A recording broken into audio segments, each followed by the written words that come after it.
Fala pessoal, professor Márcio de Geografia aqui para corrigir com vocês o nosso simulado, né, no estilo federal que nós fizemos aí.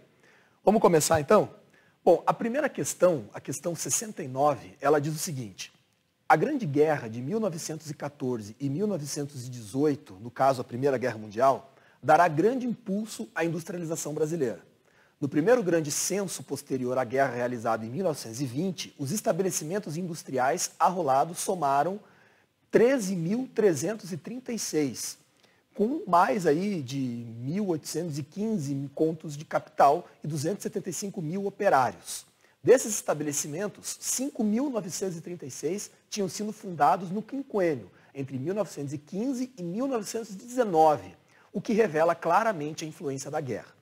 Bom, nós tratamos isso aqui em inúmeras oportunidades e é importante nós lembrarmos que a Primeira Guerra Mundial ela deu, de certa forma, um surto industrial brasileiro, até por conta da redução das importações por conta dos países europeus que estavam em guerra. Então, com uma Europa mais destruída, a indústria eventualmente também parou a sua produção.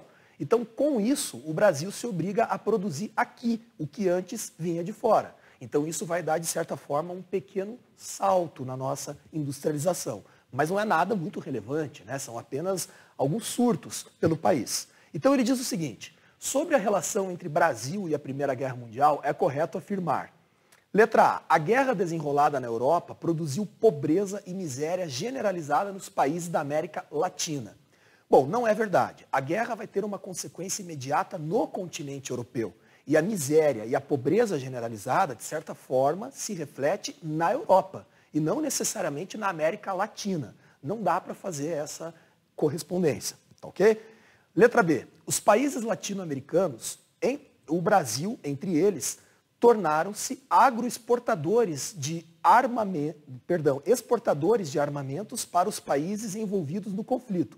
É claro que não, né? O Brasil, como praticamente todos os países sul-americanos, eram exportadores de matéria-prima e não de armamento. Então não está correto isso aí também.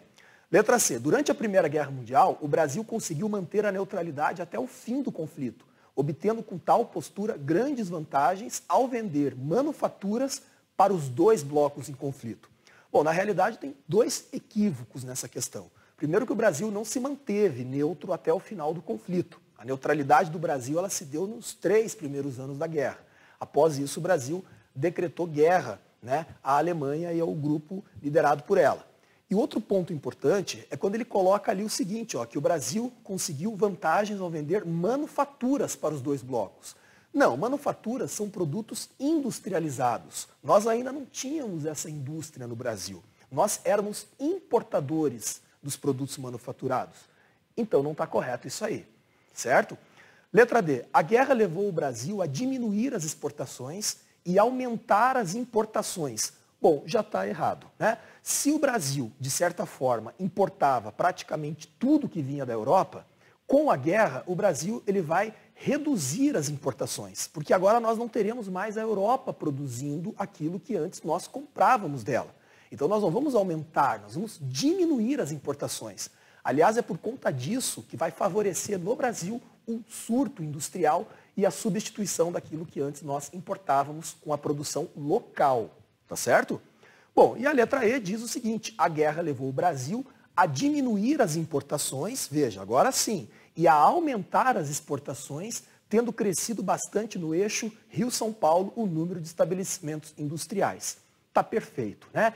Veja que com a guerra nós vamos reduzir aquilo que antes nós importávamos, já que com a Europa em guerra não vai ter essa condição de vender para cá, para o Brasil, para a América Latina como um todo, e o Brasil necessariamente vai ter que dar um jeito nisso. Então a produção será local daquilo que antes nós importávamos. E evidentemente nós aumentamos as exportações com relação à matéria-prima, que é aquilo que nós tínhamos, como alimentos, por exemplo. Certo? Então, resposta correta, letra E.